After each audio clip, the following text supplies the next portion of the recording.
Train चलने को ही थी और अचानक कोई जाना पहचाना सा चेहरा जनरल बोगी में आ गया। मैं अकेली सफ़र पर थी, सब अजनबी चेहरे थे।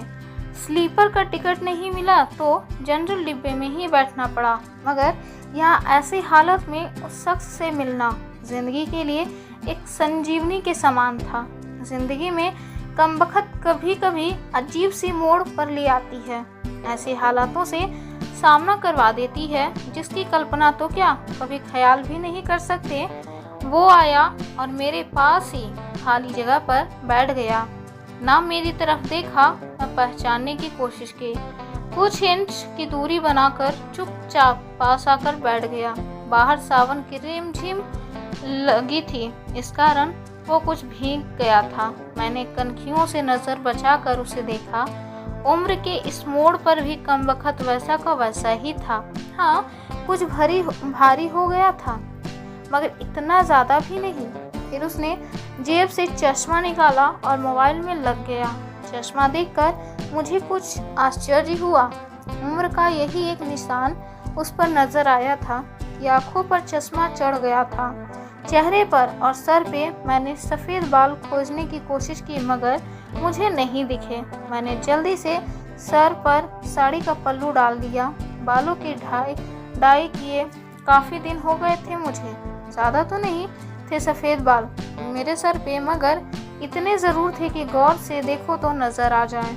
मैं उठकर बाथरूम गई, हैंडबैग से फेस वॉश निकाला, चेहरे को ढंग से धोया, फिर शीशे में चेहरे को गौर से देखा।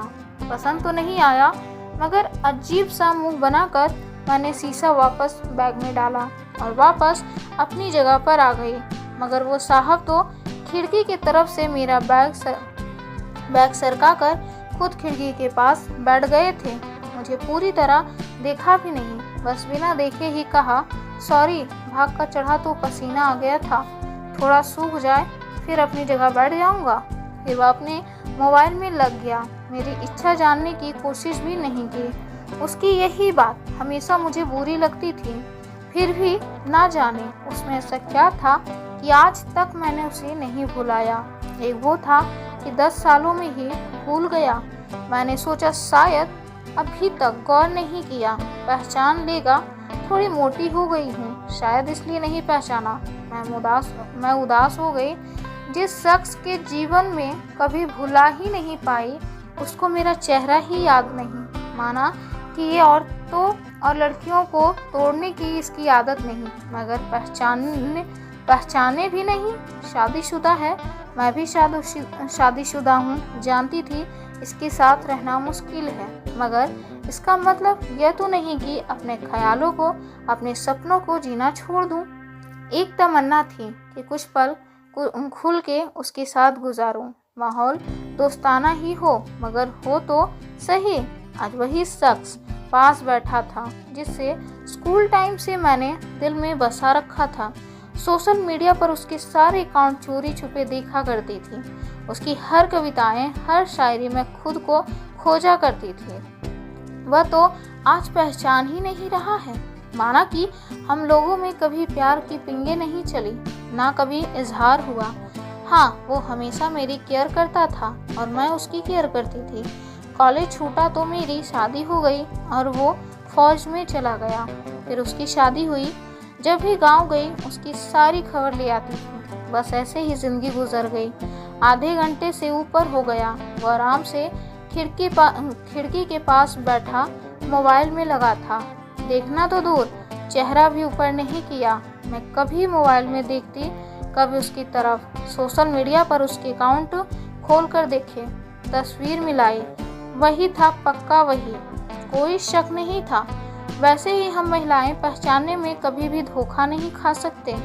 20 साल बाद भी सिर्फ आंखों से पहचान ले। फिर और कुछ वक्त गुजरा, माहौल वैसा का वैसा था। मैं बस पहलू बदलती रही। फिर अचानक टीटी आ गया, सबसे टिकट पूछ रहा था। मैंने अपना टिकट दिखा दिया। उससे पूछा तो उसने कहा नहीं है। टीटी बोला फाइन लगेगा। वह बोला लगा दो। टीटी कहाँ का टिकट बनाओ? उसने जल्दी से जवाब नहीं दिया। मेरी तरफ देखने लगा। मैं कुछ समझी नहीं। उसने मेरे हाथ में थमी टिकट को गौर से देखा, फिर टीटी से बोला कानपुर। टीटी ने कानपुर की टिकट बनाकर दी और पैसे लेकर चला गया। वह फिर से मोबाइल में तल्लीन हो गया। आखिर मुझसे रहा नहीं गया, मैंने पूछ ही लिया, कानपुर में कहाँ रहते हो? वह मोबाइल में नजरें गड़ाए हुए ही बोला, कहीं नहीं। वह चुप हो गया तो मैं फिर बोली, किसी काम से जा रहे हो? वह बोला हाँ।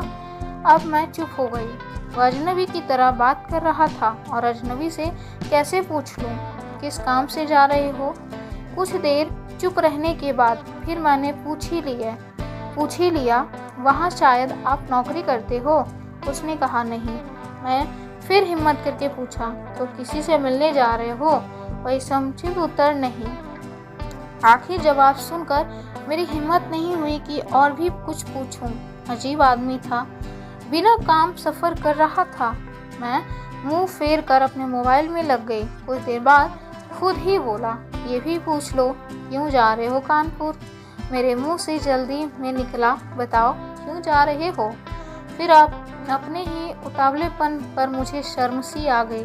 उसने थोड़ा सा मुस्कुराते हुए कहा, एक पुरानी दोस्त मिल गई जो आज अकेले सफ़र पर जा रही थी। फौजी आदमी हूँ, सुरक्षा करना मेरा कर्तव्य है, अकेले कैसे जाने देता, इसलिए उसे कानपुर तक छोड़ने जा रहा हूँ। इतना सुनकर मेरा दिल जोर से धड़का। नॉर्मल नहीं रह सकी मैं, मगर मन के भावों को दबाने का असफल प्रयत्न करते हुए मैंने हिम्मत करके फिर पूछा, कहाँ है वो दोस्त? कम वक्त फिर मुस्कुराता हुआ बोला, यहीं मेरे पास बैठी है ना। इतना सुनकर मेरे सब कुछ समझ में आ गया कि क्यों उसने टिकट नहीं लिया, क्योंकि उसे तो पता ही नहीं था मैं कहाँ जा रही हूँ। सिर्फ और सिर्फ मेरे लिए वह दिल्ली से कानपुर का सफ़र कर रहा था। जानकर इतनी खुशी मिली कि आंखों में आंसू आ गए। दिल के भीतर एक गोला सा बना और फट गया। परिणाम में आंखें तो भीगनी ही थी। बोला, रो क्यों रही हो? बस इतना ही कह पाई, तुम मर्द हो नहीं समझ सकते। वह बोला, क्योंकि थोड़ा बहुत लिख लेता हूँ, इसलिए एक कवि और लेखक भी हूँ, सब समझ सकता हूँ। मैंने खुद को संभालते हुए कहा, शुक्रिया मुझे पहचानने के लिए और मेरे लिए इतना टाइम निकालने के लिए। वह बोला, प्लेटफॉर्म पर अकेले घूम रही थी, कोई साथ नहीं दिखा तो आना पड़ा। कल ही रक्षाबंधन था, इसलिए बहुत भीड़ है, तुमको यूँ अकेले सफ़र नहीं करना चाहिए। क्या करती, उनको छुट्टी नहीं मिल रही थी और भाई यहाँ दिल्ली में आकर बस गए। राखी बांधने तो आना ही था। मैंने मजबूरी बताई, ऐसे भाइयों की राखी बांधने आई हो जिनको ये भी फिक्र नहीं कि बहन इतना लंबा सफ़र अकेले कैसे करेगी। भाई शादी के बाद भाई रहे ही नहीं, भाभीयों के हो गए, मम्मी पापा रहे नहीं, कहकर मैं उदास हो गई। वह फिर बोला, तो पति को तो समझना चाहिए, उनकी बहुत बिजी लाइफ है, मैं ज़्यादा डिस्टर्ब नहीं करती और आजकल इतना खतरा नहीं रहा, कर लेती हूँ मैं अकेले सफ़र। तुम अपनी सुनाओ, कैसे हो? अच्छा हूँ, कट रही है ज़िंदगी। मेरी याद आती थी क्या? मैंने हिम्मत करके पूछा। वो चुप हो गया, कुछ नहीं बोला। तो मैं फिर बोली, सॉरी, यूँ ही पूछ लिया, अब तो प्रवृत्त हो गए हैं, कर सकते हैं ऐसी बात। उसने शर्ट की बाजू की बटन खोलकर हाथ में पहना वो तांबे का कड़ा दिखाया जो मैंने ही फ्रेंडशिप डे पर उसे दिया था। बोला, याद तो नहीं आती, पर कम वक्त ये तेरा याद दिला देता है। कड़ा देखकर दिल को बहुत सुकून मिला। मैं बोली, कभी संपर्क क्यों नहीं किया? वो बोला, डिस्टर्ब नहीं करना चाहता था, तुम्हारी अपनी ज़िंदगी है और मेरी अपनी ज़िंदगी है। मैं डरते डरते पूछा, तुम्हें छू लूँ? वह बोला, पाप नहीं लगेगा? मैं बोली, नहीं, छू लेने से नहीं लगता। और फिर मैं कानपुर तक उसका हाथ पकड़कर बैठी रही। बहुत सी बातें हुई। ज़िंदगी में एक ऐसा यादगार दिन था जिसे आखिरी सांस तक नहीं भुला पाऊंगी। और मुझे सुरक्षित घर छोड़ गया, रुका नहीं, बाहर से ही चला गया। जम्मू थी उसकी ड्यूटी, चला गया। उसके बाद उससे कभी बात नहीं हुई, क्योंकि हम दोनों ने एक दूसरे के फ़ोन नंबर नहीं लिए। हालांकि हमारे बीच कभी भी नापाक कुछ भी नहीं हुआ। एक पवित्र सा रिश्ता था, मगर रिश्तों की गरिमा बनाए रखना ज़रूरी था। फिर ठीक 1 महीने बाद मैंने अखबार से पढ़ा कि वो देश के लिए शहीद हो गया। क्या गुजरी होगी मुझ पर वर्णन नहीं कर सकती। उसके परिवार पर क्या गुजरी होगी पता नहीं। लोक लाज के डर से मैं उसके अंतिम दर्शन भी नहीं कर सकी। आज उससे मिले 1 साल हो गया है। आज भी रक्षाबंधन का दूसरा दिन है। आज भी सफ़र कर रही हूँ। दिल्ली से कानपुर जा रही हूँ। जानबूझकर जनरल डिब्बे का टिकट लिया है। मैंने अकेली हूँ। न जाने दिल क्यों आस पाले बैठा है कि आज फिर आएगा और पसीना सुखाने के लिए उसी खिड़की के पास बैठेगा। एक सफ़र वो था जिसमें कोई हम सफ़र था। एक सफ़र आज है जिसमें उसकी यादें हम सफ़र है। बाकी ज़िंदगी का सफ़र जारी है। देखते हैं कौन मिलता है, कौन साथ छोड़ता है। मेरी वीडियो पसंद आई तो मेरी वीडियो को लाइक करें, शेयर करें, मेरे चैनल को सब्सक्राइब कर लें।